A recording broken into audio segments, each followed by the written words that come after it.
quiero contar que cuando mi esposa era niña, ella y su mamá solían acompañar a su papá a las diligencias que él tenía que hacer fuera de la ciudad en la que ellos vivían, en su oficio como abogado. En medio de las diligencias que él tenía que hacer, le correspondía muchas veces hacer viajes, visitar distintos lugares, así que muchas veces se convertía también en un plan familiar, iban juntos y aprovechaban para compartir esos espacios, esos momentos. Una noche se fueron a dormir con la ilusión de madrugar al siguiente día para uno de estos viajes. A un niño le puede costar mucho más madrugar, ¿verdad? Ella era una niña de unos 10 añitos, así que levantarse tan temprano, el frío boyacense, el calorcito debajo de las cobijas, la oscuridad que lo invita a uno a quedarse ahí todavía, ese día le jugó una mala pasada y le costó muchísimo levantarse. No solo levantarse, sino le costó mucho alistarse. Entonces ya te imaginarás los papás, rápido, rápido, vamos, que salgamos, que el bus, que no sé qué. Salieron de la casa. Ellos no iban hasta el terminal, sino que ellos solían salir y tomar el bus en un lugar por donde el bus tenía que pasar para salir de Sogamoso. Así que rápidamente ellos llegan a la parada de bus sabiendo que el tiempo tal vez ya estaba de más y se paran a esperar. Y a esperar. Y a esperar hasta que se dieron cuenta de que probablemente el bus ya había pasado de largo. Entonces volvieron a casa, ya pues no sé esos detalles ahí cómo sería, pero como en cualquier familia me imagino el momento, ¿no? De pronto la tensión familiar, obviamente uno como padre, ¿no? O sea, por esa demora, además, bueno, me imagino a mi suegro organizando sus cosas otra vez para ver cómo cuadraba las diligencias que tenía que resolver. Bueno, cuántas tensiones de pronto en la mente él podría llevar para volver a casa, mamá, bueno, mejor dicho. Siguió transcurriendo el día. Horas más tarde llega a uno de ellos la noticia de que ese bus fue detenido en el camino más adelante por un grupo armado. Las personas fueron bajadas del bus y todos fueron asesinados en la carretera, menos una señora mayor y 2 niños. De hecho, cuando hablamos de esto con mi esposita, acerca de esta historia y justamente para compartirla con ustedes hoy, nos dábamos a la tarea de buscar la noticia y ver cómo aparece registrada allí en los noticieros esta situación, las noticias escritas, cómo aparece registro de esta situación, cómo sucede todo esto. Se estima que estaban buscando a una persona, pero murieron todos, menos una señora y 2 niños, sin importar género, sin importar profesión, sin importar oficio, hasta el conductor, todo el mundo murió, menos esa señora mayor y 2 niños.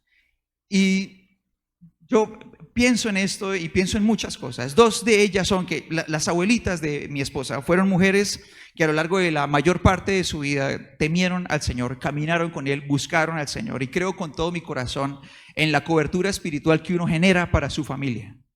Cuando uno obedece al Señor, como enseña la palabra de Dios, es como si uno tuviera una sombrilla. Y esa sombrillita se extiende y en medio de la lluvia uno le da cobertura a las personas que están junto a uno. La palabra del Señor enseña eso, así que claramente creo en la cobertura que esas abuelitas podían extender hacia toda su casa, y se hace visible eso en una familia que teme a Dios. Como la cobertura de un padre, de una madre, trasciende no solamente a su siguiente generación, sino la palabra del Señor nos enseña que a muchas generaciones más. Pero también creo en que Dios puede usar recursos inesperados para salvarnos la vida, como en este caso, la batalla de una niña para vencer el sueño y alistarse pronto. Ahora, el propósito de esta reflexión no es que alguien vaya a llegar el lunes tarde al trabajo y vaya a decir: Señor, gracias por salvarme, ¿no? ¿De qué me estará guardando el Señor, verdad? Hágame el favor y mire a la persona que está al lado y dígale: ojo, ojo, ojo, ojo, ojo. Hay que llegar puntual al trabajo, dígale por favor, hay que llegar puntual al trabajo. Hay que llegar, ese no es el propósito, ¿no? No vamos a descontextualizar este asunto. Más bien es el propósito de que tú y yo podamos ver los recursos inesperados que puede usar el Señor para darle rumbo a nuestra vida y poder rescatarnos. Tienen que ver con lo que la palabra del Señor nos está diciendo en Jonás capítulo 1, versículos del 15 al 17. Hace 15 días leíamos el capítulo 1 hasta el versículo 16 y vamos a ver cómo termina este capítulo. Vamos a leerlo juntos. Vamos a pedirle a nuestros amigos de producción que nos regalen el texto bíblico y vamos a leer la palabra del Señor allí. ¿Listo? ¿Estamos todos preparados? Muy bien, la palabra del Señor dice así. Entonces los marineros tomaron a Jonás y lo lanzaron al mar embravecido, y al instante se detuvo la tempestad. Los marineros quedaron asombrados por el gran poder del Señor, le ofrecieron un sacrificio y prometieron servirle. Entre tanto, el Señor había provisto, ¿qué cosa? Un gran pez, que un gran pez se tragara a Jonás. Y Jonás estuvo dentro del pez durante 3 días y 3 noches. Y tú y yo hace 15 días hablábamos acerca de todo este recorrido de la vida de Jonás en el capítulo 1, y veíamos cómo la voluntad de Dios está trazada allí en el libro de Jonás en dirección a una ciudad, a una ciudad importante en Asiria, que un día llegó a ser su capital, que se llamó Nínive. Y hacíamos un mapa mental. ¿Alguien se acuerda del mapa mental que nos hacíamos? ¿Sí? ¿Dónde quedaba Nínive? Por favor, muéstremela. ¿Dónde quedaba? Muy bien, Nínive hacia allá, hacia allá. Es el trazo hacia la voluntad de Dios mostrada en el libro de Jonás. Una vez más, ¿hacia dónde está la voluntad de Dios en nuestro mapa imaginario? Hacia allá. ¿Y hacia dónde iba Jonás? Hágame el favor. Hacia el otro lado iba Jonás. Jonás iba dispuesto a recorrer todo el Mediterráneo hasta Tarsis. El Señor lo estaba mandando a Nínive, un viaje por tierra cercano. Jonás eligió ir exactamente al contrario de la orientación hacia donde el Señor lo mandó, atravesando todo el Mediterráneo hacia la ciudad tal vez más lejana posible, según sus conocimientos, porque Jonás confiaba en que su propia voluntad era mejor que la voluntad de Dios. ¿Alguien en nuestro tiempo será que de pronto habrá tenido ese pensamiento en su interior? ¿Que su voluntad de pronto es mejor que la voluntad de Dios? Que el Señor nos ayude, ¿verdad? Jonás pensó eso. Entonces Jonás empezó su viaje, y en medio de su viaje nosotros pudimos hacer un diagnóstico para Jonás. Tal vez alguien recuerda el diagnóstico que encontramos de Jonás. Dijimos con 3 palabras que Jonás era... ¿Jonás era qué cosa? Casi, por allá alguien ya está usando sinónimo, pero casi, ¿cómo era? Jonás era positivo, ¿para qué cosa? Para rebelde. Muy bien, otra vez. Jonás era qué cosa? Positivo para rebelde. Y vimos todos los síntomas, y cómo, aunque Jonás de pronto podría justificarse a sí mismo, encontrábamos cómo se hacía evidente su rebeldía, que lo llevaba en picada, de manera decadente, hasta su propia destrucción, al punto en el que Jonás iba a morir. Y cuando es arrojado al mar, ¿qué pasó? El Señor había provisto un gran pez, de manera que a él lo arrojan al mar. Jonás cae al mar y ¡juas! Queda dentro de las fauces de ese ser. No sabemos usted y yo qué era, pero dice la palabra del Señor que Jonás estuvo dentro de ese pez enorme. ¿Cuánto tiempo? 3 días y 3 noches. Y por fin, alguien que diga conmigo, por fin Jonás se detuvo. Por fin paró. Por fin se quedó quieto, ¿no? Por fin hizo silencio. ¿Cómo sería estar dentro de la panza de un pez? ¿Se imagina usted? No sé si alguno de ustedes haya notado que de pronto tiene algún tipo de claustrofobia, y que los lugares pequeños se le hacen espantosos. ¿Alguno de ustedes ha sentido eso? Esa sensación de que estar atrapado lo desespera. Yo creo que tengo un poco de eso. A mí esa cuestión me parece desesperante, estar muy atrapado en algo. Nunca he tenido la experiencia, por fortuna, de estar en una situación así, pero noto que estar demasiado apretujado me genera una incomodidad que va más allá de lo físico, que en mi mente es incómodo para mí. Así que, ¿cómo será estar allá metido en la panza de un gran pez? ¿Cuánto tiempo? Pero por fin Jonás se detuvo, por fin hizo silencio y por fin reflexionó. Ahora, creo yo que ninguno de nosotros ha estado en la panza de un pez. Hemos tenido peces en la panza, pero no hemos estado en la panza de un pez, ¿verdad? Creo yo que no hemos estado de ese lado de la historia, pero sí creo que podemos ser conscientes de que el Señor ha enviado recursos inesperados para causar este mismo efecto en nuestra vida. ¿Como cuáles? Como una enfermedad, por ejemplo, en la que por fin nos detenemos, en la que por fin nos vemos obligados a hacer un alto en el camino y reflexionar y hacer silencio, como le toca hacerlo a uno, por ejemplo, en la sala de espera de un hospital. ¿Cierto que sí? Y se sienta uno ahí y reflexiona acerca de cosas importantes en la vida, como ¿qué estoy haciendo conmigo? ¿O cuánto vale mi ser amado? Y si es un ser amado el que está allí siendo atendido y está en una situación que a uno le parece preocupante, uno empieza a darse cuenta de que no vale la pena de pronto las discusiones de la mañana anterior. ¿Sí está conmigo o no? Que no valía la pena discutir por un poco más o menos de sal, ¿verdad? Que muchas cosas que en nuestra vida tuvieron mucha importancia y causaron división entre nosotros son insignificancias, no importan. Así que por fin nos detenemos, por fin hacemos silencio, por fin reflexionamos, por fin valoramos las cosas que realmente importan. Reflexionamos acerca de cosas como el señorío. Cuando uno va allá al hospital y de pronto llega uno con un dolor y uno piensa, me darán alguna pastilla y me voy para mi casa, pero de pronto el doctor le dice a la persona, no señor, tenemos que dejarlo aquí hospitalizado. ¿Quién le dice al doctor? No, qué pena, estoy ocupado. En 8 días vengo. Me guarda la cama, por favor. ¿Quién dice eso? Lo guardan a uno ahí y no lo dejan salir. ¿Qué dice uno? Bueno, no, bendito Dios, no me ha tocado a mí, pero cuando a un familiar, cuando por ejemplo papito tuvo que ir allá al hospital y le dijeron, no señor, usted se me queda. ¿Qué dijimos todos? Sí señor. Y nos quedamos ahí. ¿Sí está conmigo o no? ¿Verdad? ¿Cómo deberíamos responderle a Cristo si es nuestro Señor? ¿Cómo le deberíamos responder? Sí, Señor. Y la enfermedad lo educa a uno acerca de lo que es el señorío, ¿verdad? Y que si Cristo es el Señor de uno, uno no debería decirle a Cristo, no tengo tiempo, vuelvo en 8. Sino que uno le diría, sí, Señor. ¿Sí está conmigo o no? Sí, Señor. Lo que tú digas, sí, Señor. Aplazo el resto, pero tú eres mi Señor, de manera que aquí estoy. Entonces no hemos estado seguramente en la panza de un gran pez, pero de pronto alguien sí ha experimentado el hecho de quedarse sin empleo y sentir que ya no tiene el control.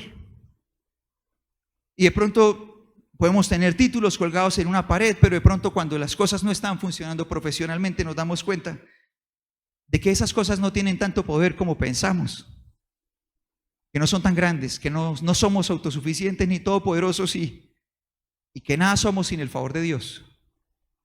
Y entonces nos detenemos y rogamos al Señor que nos ayude. ¿Sí está conmigo o no? Y entonces entendemos que nuestra confianza no está en el conocimiento, ni en la habilidad, ni en lo bueno que soy, ni en cuántos títulos tengo, ni en la experiencia que tengo, ni en cuánto ganaba mensualmente. Una vez quedamos sin empleo, ¿qué pasa? Rogamos a Dios. En muchos casos, por lo menos. Ahora de pronto no hemos estado en la panza de un pez, pero de pronto alguien ha estado frente a la pérdida de un ser amado. Y de pronto nos sentamos allí en una funeraria. Y por fin nos damos cuenta de que sí había tiempo para sentarnos. Y nos sentamos al lado de un ataúd. Y en este oficio de servir al Señor, uno está en más funerales de los que les gustaría estar. Pues a nadie le gusta estar en un funeral. Pero sin duda alguna entendemos que atender a esa cita es necesario y quisiéramos, aunque no nos guste ese momento de despedir a seres a quienes amamos. Pero uno sirviendo al Señor está en más funerales de los que quisiera y encuentra uno diferentes escenarios. Y así como uno encuentra familias que despiden a su ser amado como quien dio todo su amor a esa persona y lo despide con lágrimas pero en una profunda paz, también he visto a personas despedir a un ser cercano en profunda desesperación, como quien quedó debiendo algo y ya no se puede pagar. Y entonces sentados en la funeraria vienen oleadas de desesperación. Tal vez recuerdos que le hacen a uno entender, así como estoy sentado aquí hoy, hubiera podido estar sentado otro día prestándole atención. Hubiera podido abrazarlo vivo, abrazarla. Y entonces entra una profunda desesperación al corazón, un profundo desconsuelo que no se sacia. Y de pronto nos damos cuenta de que podemos examinarnos y ver cómo está mi vida delante de Dios, hacia dónde voy. Me pregunto, ¿hacia dónde va mi camino? Y por fin nos detenemos, por fin paramos. Así estaba Jonás. Y ese momento de la vida de Jonás empieza a ser ilustrado en el capítulo 2. De manera que aquí está lo que sucede en el capítulo 2 de Jonás, del versículo 1 al versículo 10, mientras está él en la panza de ese gran pez. te voy a pedir que leamos juntos lo que dice Jonás capítulo 2, versículo 1 al versículo 10. Te voy a pedir que lo leamos con atención, pero de manera audible, para que nuestro corazón conecte mucho más con la palabra del Señor, que dice así, leamos juntos, dice: entonces Jonás oró al Señor su Dios desde el interior del pez y dijo: en mi gran aflicción clamé al Señor. ¿Y él qué hizo? Me respondió: desde la tierra de los muertos te llamé, y tú, Señor, me escuchaste. Me arrojaste a las profundidades del mar y me hundí en el corazón del océano. Las poderosas olas me envolvieron, tus salvajes y tempestuosas olas me cubrieron. Entonces dije: oh Señor, me has expulsado de tu presencia. Aún así volveré a mirar hacia tu santo templo. Me hundí bajo las olas y las aguas se cerraron sobre mí. Las algas se enredaron en mi cabeza. Me hundí hasta las raíces de las montañas. Me quedé preso en la tierra, cuyas puertas se cierran para siempre. Pero tú, oh Señor mi Dios, me arrebataste de las garras de la muerte. Cuando mi vida se me escapaba, recordé al Señor. Elevé mi oración sincera hacia ti en tu santo templo. Los que rinden culto a dioses falsos le dan la espalda a todas las misericordias de Dios, pero yo te ofreceré sacrificios con cantos de alabanza y cumpliré todas mis promesas, pues mi salvación viene solo del Señor. Entonces el Señor ordenó al pez escupir a Jonás sobre la playa. Ahora tú y yo nos encontramos con que en este momento no solamente Jonás por fin se detuvo, no solamente por fin hizo silencio, no solamente por fin reflexionó, sino que también por fin oró al Señor. Tú y yo nos encontramos en este escrito de Jonás, que por primera vez aparece una oración de Jonás registrada. Por primera vez se registra en este libro que Jonás oró al Señor. Ya oraron los marineros que no conocían a Dios, ya el Señor le habló a Jonás, pero en todo el capítulo 1 no hubo una sola expresión de que Jonás hubiera orado a Dios. Pero aquí, en la panza del pez, Jonás, ¿qué hizo? Oró al Señor, en la panza del pez. Y mira que muchas veces sucede igual. Solamente en esos momentos tan complejos, nosotros oramos al Señor.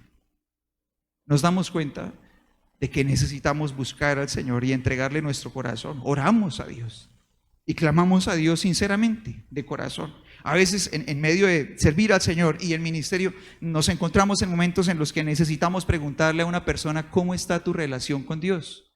Esperaríamos una respuesta sincera, porque esto nos permite conocer su posición espiritual frente a lo que está viviendo. Entonces por eso le preguntamos y quisiéramos escuchar sinceramente cómo está. Muchas veces frente a eso, como seres humanos, queremos quedar bien, como nos pasa como en muchas áreas de la vida, ¿no? Cuando se nos pregunta muchas veces acerca de nosotros, queremos quedar bien en lugar de por nuestro propio bien, más bien exponer nuestra realidad. Entonces muchas veces una respuesta muy común frente a eso es: no, yo sí oro, yo hablo con Dios mientras voy haciendo todas mis cosas. Esa es una respuesta muy común que obtenemos cuando estamos haciendo ese diagnóstico en una consejería. No, yo sí oro, yo oro mientras yo voy hablando con Dios y mientras voy haciendo todas mis cosas. Y entonces yo quisiera invitarte a que trajéramos esa realidad de una condición de relación con Dios en el día a día de cualquier persona a nuestra vida cotidiana. Entonces imagínate que tú, con un gesto de confianza y de valentía, decides acudir a tomar una consejería en esta casa. Y resulta que esa consejería es conmigo. Tú decides confiar en los pastores de la iglesia y deseas hablar conmigo, y de pronto nos ponemos de acuerdo y decimos: está bien, nos veremos el martes a las 5 de la tarde. Ponemos esa cita de acuerdo y tú llegas a este lugar. Y cuando tú llegas a este lugar, de pronto te encuentras conmigo por aquí, tomando mis cables. Y de pronto tú llegas: hola, ¿cómo estás? Bienvenido, sigue. Imagínate, llegas con el corazón de pronto roto, en tu familia las cosas andan bastante mal, pero de pronto llegas a hablar acá y yo te digo: bien, sigue, siéntate, coge una sillita. Mientras tanto, yo voy aquí organizando mi cable, pero me puedes ir contando. Y de pronto, mientras tú vienes buscando ayuda, yo voy acá organizando mis cables. De pronto empiezas a contar tu situación matrimonial o de padre e hijo, de madre e hija, y yo mientras, no, sigue, de pronto saco un trapo, empiezo a limpiar acá el polvo, limpio cuerdas, reviso el celular. ¿Tú cómo te sentirías frente a ese tipo de atención que yo te estoy brindando? ¿Y cómo nos sentiríamos nosotros si todo el tiempo que una persona nos ofreciera fuera el tiempo que nos da mientras hace sus cosas? Tú y yo podríamos decir que esa persona nos ama, o podríamos decir que le importamos a esa persona. No, la verdad es que no le importamos a esa persona. Creo que sería muy frustrante que uno llegara a pedirle un consejo a un pastor y lo atendiera de esa forma. ¿Sí están conmigo o no? Creo que tú esperarías que ese tiempo fuera un tiempo disponible, en el que me siente contigo, te escuche, te mire, deje a un lado las demás cosas como corresponde, ponga un celular por allá en silencio a un ladito y que nada nos interrumpa. No es tiempo ni de revisar chats ni de contestar llamadas, a un ladito, allí, y estamos los dos hablando como debe ser. Ahora la pregunta es, ¿cómo debería ser con Dios? Si es el primero, ¿debería ser mejor? ¿Debería ser mejor? Ahora, pues justamente aquí fue diferente para Jonás, fue distinto en la panza del pez. Igual que sucede cuando estamos en la sala de espera de un hospital, como sucede en una funeraria, como sucede cuando nos quedamos sin trabajo o cuando tenemos el corazón roto. ¿Qué pasa? Que oramos sinceramente. ¿Sí está conmigo o no? Cuando tenemos a un familiar dentro de un hospital y estamos esperando afuera, ¿cómo oramos? Sinceramente. Uno no ora por ahí por salir del paso, uno ora a su Señor de corazón. Así que una vez que pasa esto, dice la palabra del Señor, mira cómo cierra el versículo 10 del capítulo 2, entonces el Señor ordenó al pez escupir a Jonás sobre la playa. Y una vez que el propósito es cumplido, una vez que este propósito del Señor se cumple y en el corazón de Jonás se genera este cambio, el Señor dirige este pez para que lleve a Jonás y lo ponga en la playa, en esa playa de una nueva oportunidad. Entonces, la voluntad de Dios era ¿hacia dónde? Ayúdeme con el mapa, por favor. ¿Hacia dónde la voluntad de Dios? Hacia allá. ¿Y hasta dónde iba Jonás? Y allí este gran pececito lo trae de vuelta. No sabemos en qué punto del Mediterráneo iba, pero lo trae de vuelta a la playa y lo pone frente a una nueva oportunidad. La oportunidad de elegir el camino correcto. Y no sé si tú y yo nos hayamos dado cuenta, pero tú y yo estamos hoy frente a una nueva oportunidad. Hoy tenemos una nueva oportunidad. Hoy fuimos puestos en la orilla de esa playa frente a una nueva oportunidad. ¿Una nueva oportunidad de qué? De ser esos hombres o mujeres conforme al corazón de Dios. Estoy seguro de que todos en nuestro corazón hemos recibido la palabra del Señor de una y de muchas maneras. Y sé que tenemos tareas de parte de Dios por hacer. ¿Sí está conmigo o no? ¿Sabe por qué lo sé? Porque si usted y yo no tuviéramos nada que hacer en esta tierra de parte de Dios, no estaríamos aquí. Cuando a un hijo de Dios se le acaba el propósito, se va a casa.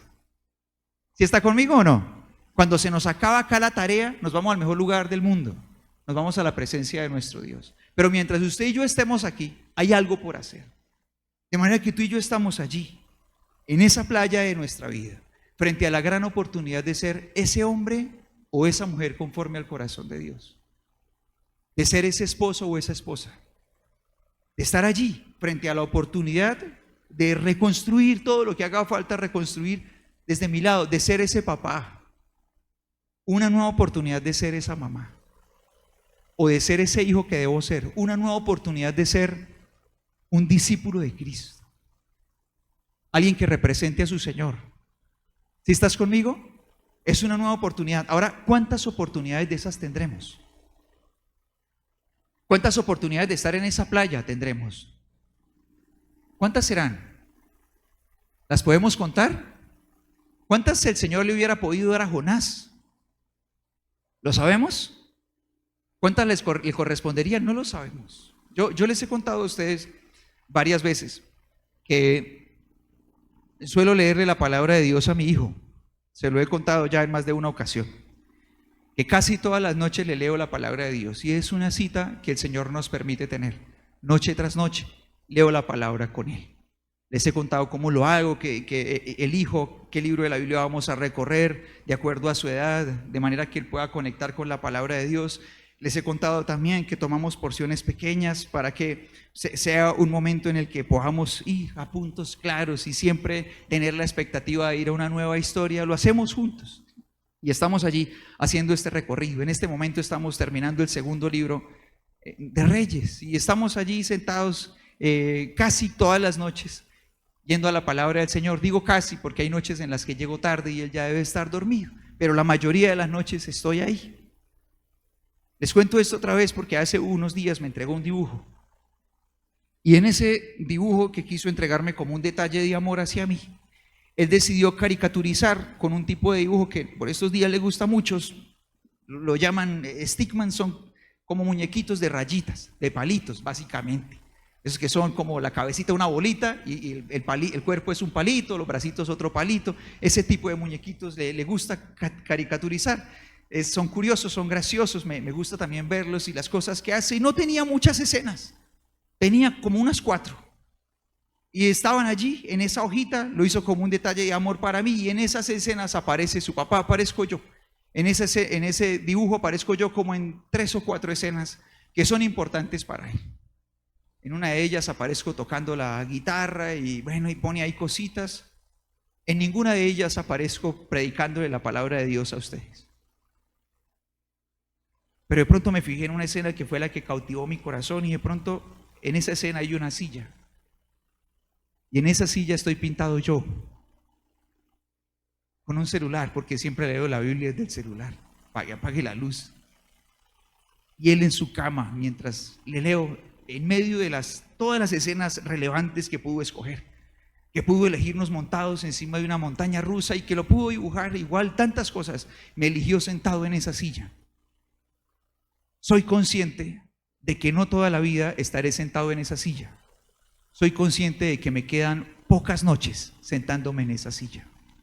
Pero agradezco con todo mi corazón a Dios por cada oportunidad que he podido, por su favor, aprovechar. Se me agotan esas noches. Se me agota esa oportunidad de poder compartirle su palabra, se cierra, pero estoy allí aprovechándolas. Bendito Dios. Ahora un día esa oportunidad no será más. Y a veces nosotros damos por hecho que tendremos la oportunidad de otro día de vida solo porque sí, que tendremos la oportunidad de ser padres otra vez. No lo sabemos. Tenemos la playa de hoy, pero ¿quién puede asegurar la playa de mañana? Nadie. Se nos agotan las oportunidades y la verdad es que el tiempo nunca suma, siempre resta.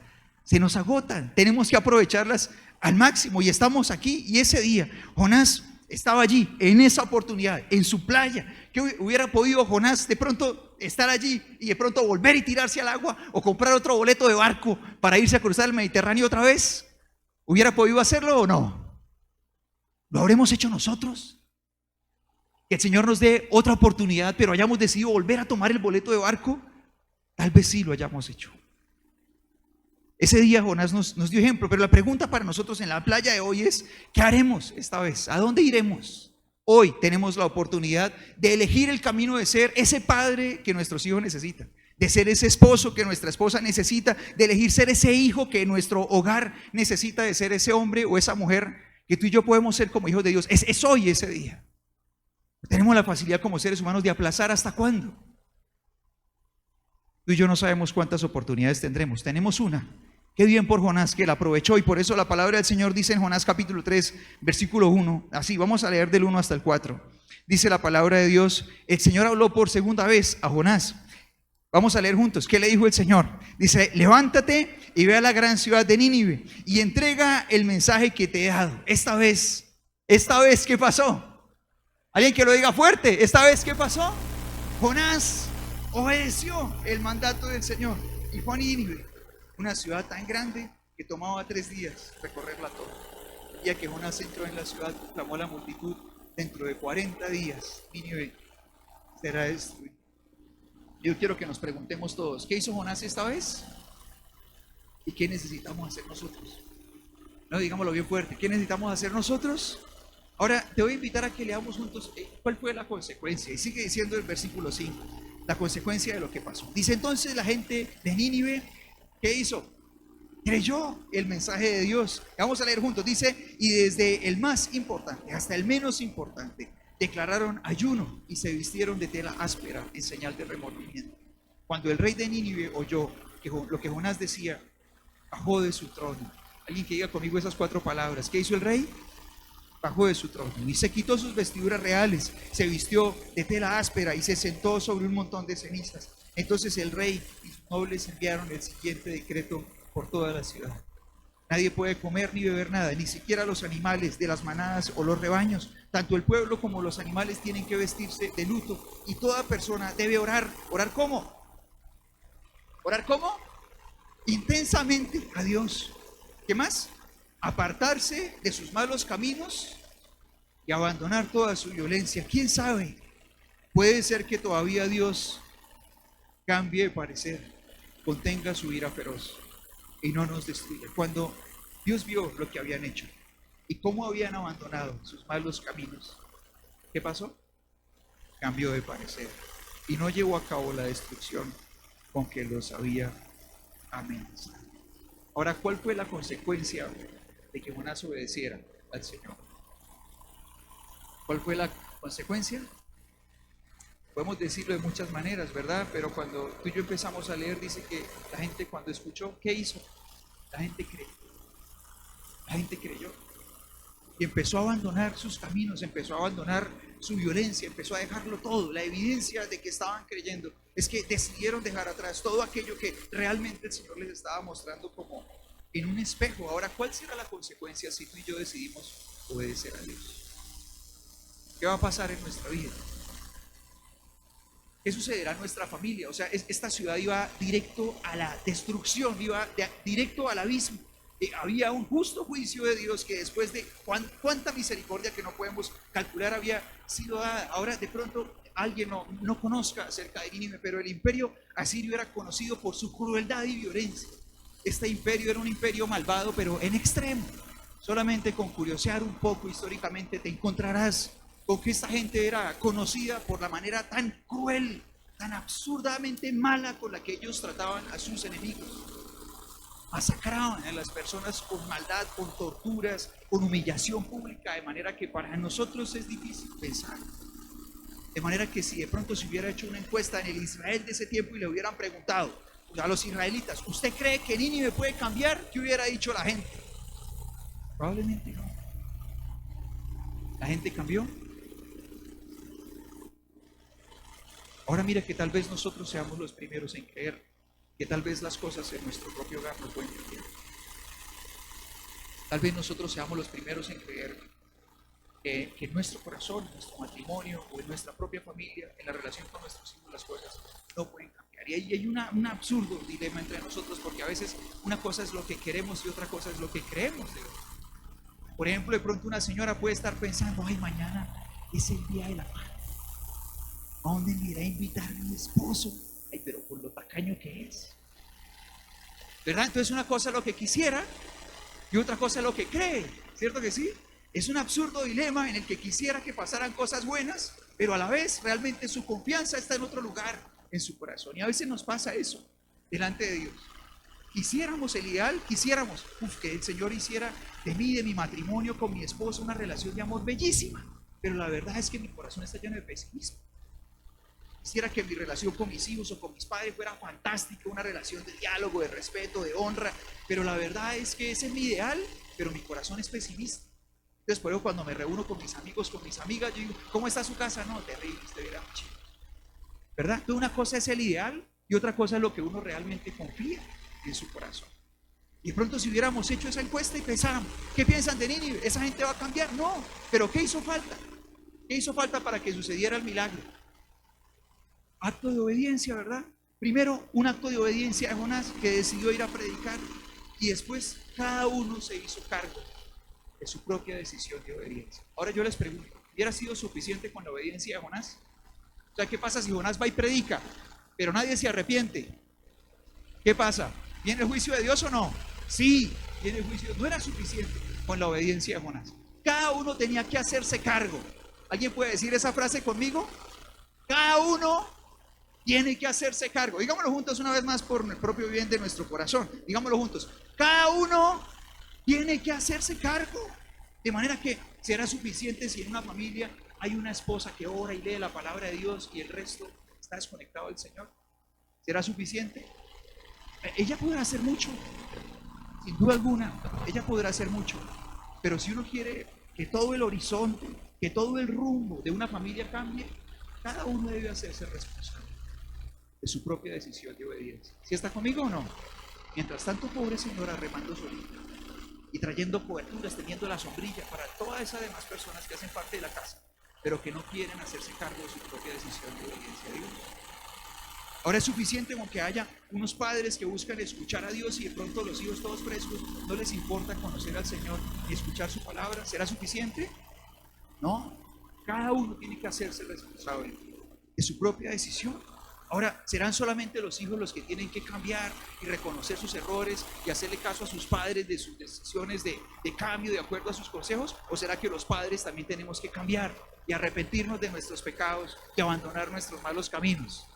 Eso solo los chicos.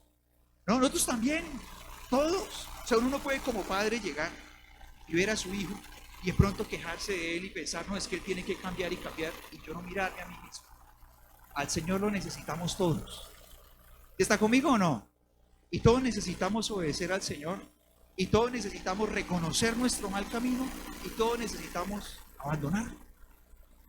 Creer en el Señor y entregarnos a Él.